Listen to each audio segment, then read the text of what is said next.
দেখেন উলিতে বাসা বানাইতেছে।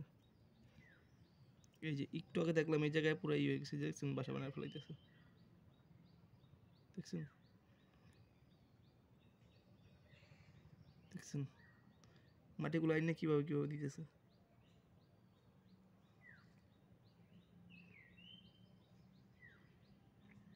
বিশাল কর্মযোগ্য,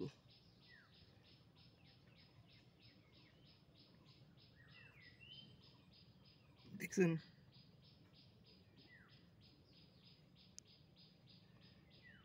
মানে নিচে থেকে উলিতে মাটিগুলো আইনে দেখছেন বাসা কেমনি বানাইতেছে।